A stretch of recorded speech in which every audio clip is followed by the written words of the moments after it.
Good morning to you. Happy Friday. What a wonderful day to be alive. Grateful to be alive.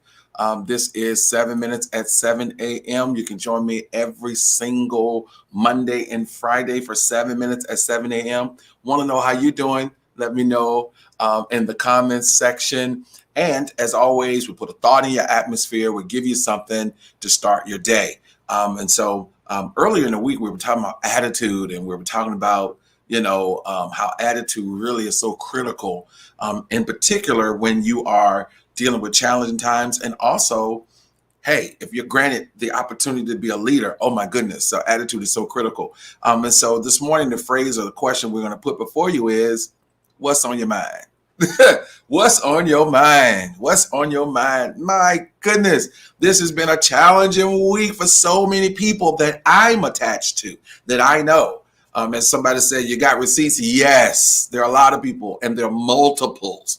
Meaning, on every front you can think about, people that I'm associated with or connected to are dealing with a lot of challenges. So my question this morning is for everyone that's watching this, what's on your mind?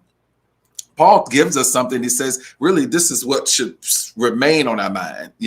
Whatever is noble, whatever is right, whatever is pure, whatever is lovely, whatever is admirable, if there is anything excellent or praiseworthy, Paul is telling the believers, and I'm helping the believers today, saying, think about these things. It's not that troubles and trials don't enter in, but we can't stay in these thought patterns. We can't meditate on long term. We can't let it consume us. Why? Because what we have discovered and what we know to be an absolute truth, your actions are lined up with what's been on your mind. And because your actions end up being a part of your life or your destiny, it is critical. That's why it's in there. Everything that we need to live the life that we were designed to live, we have it available to us, but we got to use the right tools. So whatever is noble, whatever is right, whatever is pure, whatever is lovely, he says that's what we need to be thinking about. Why? Because what's consistently on your mind will make its way into your life. You can nod your head and say, I know that's right. Matter of fact, you can put that in the comment section. It's correct. It's right. It will find itself into your life. It will do it. It will do it. It will do it. It will do it. You ever had something happen, or you see something crazy, or let's keep it on your road. Let's keep it on your street. You know how many times you've done something and you say to yourself, what was I thinking?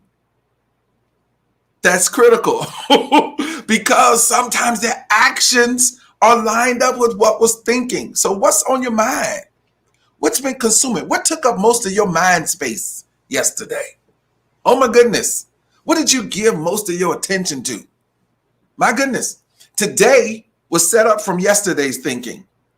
This year was set up from yesteryear. I heard somebody say one time, oh man, I got to get it together because tomorrow so and so and so. You better believe it, but you might already be too late.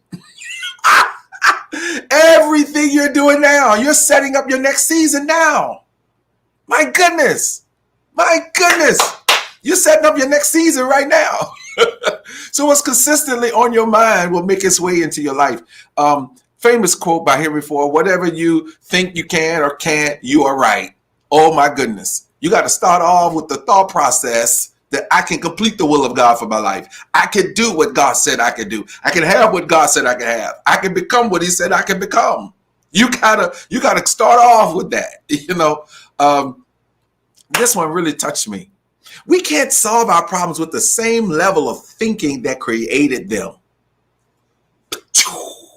Did you catch that? Why do we think we're going to keep doing it the same way, thinking about it the same way, and then magically it's just going to turn out a different way? Y'all better stop believing in this magic. Everything is systematic.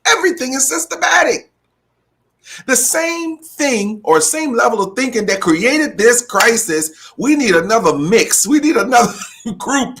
Oh my goodness.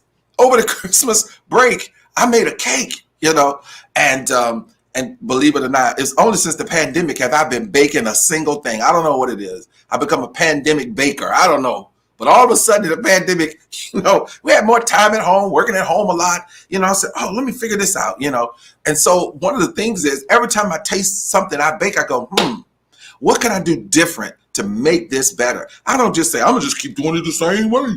Even if it don't turn out the way I wanted to turn out, just do it the same way. Are you kidding me? The same level of thinking that created the problem, we need something else to bring the solution. Beloved, beloved, beloved. I told the church as we were preparing to go into what we call 2022, I told the people of God that hung in there with me at the last minute, then this first week of January, this has to be a time where you're not talking as much, you are listening more, you're thinking more. Why? Why is that important? You said, understand this, dear brothers and sisters, we may be quick to listen, slow to speak, and then you can be slow to anger. You gotta listen more. We gotta be taking more time to contemplate and think. Oh my goodness. Oh my goodness. That is so critical. Preparation is everything for the next, right? As I say all the time, trash in, trash out. So whatever you're putting in is what's coming out. So what's on your mind today? What's on your mind? That's the question. That's the question. As I always say, today is a good day because God made it. Everything God created was good. And you are blessed to see it, right? So we plan, we think, we talk, we live, we love, and we finish like the overcomers we are. What's on your mind today? Why is that important? Because whatever remains on your mind eventually will make its way to your life. Man, I don't know how long that I thought years ago in particular, where if I just try hard, if I just do something and just whatever, the outcome will change. But it has to start with your mindset. That is the root cause of all the other things, even the good things that's happening. Anything good happening, it's still a lot of good happening. It just doesn't always make the news. Beloved, it doesn't always make the news. But even a lot of the good that's happening started with a mindset. Most people that have a positive outlook on life, they made a choice to have a positive outlook on life. It's not because life has always been positive. That's a big mistake that people have made, because what they say is that person has it better than me.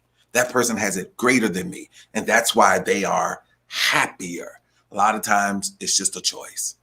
People are smiling even when they're hurting. People are having a positive outlook even when everything looks a mess. It's a mindset. What's on your mind today? If this was beneficial to you, do you mind sharing it? If it was beneficial to you, maybe someone else will be helped by it. Thank you so very much in advance. It's been my honor and pleasure to be with you on this first Friday in what we call 2022. And I thank you so very much. If you enjoyed this, I'm asking you to share it with someone. And I thank you very, very, very much. You have a wonderful, wonderful Friday.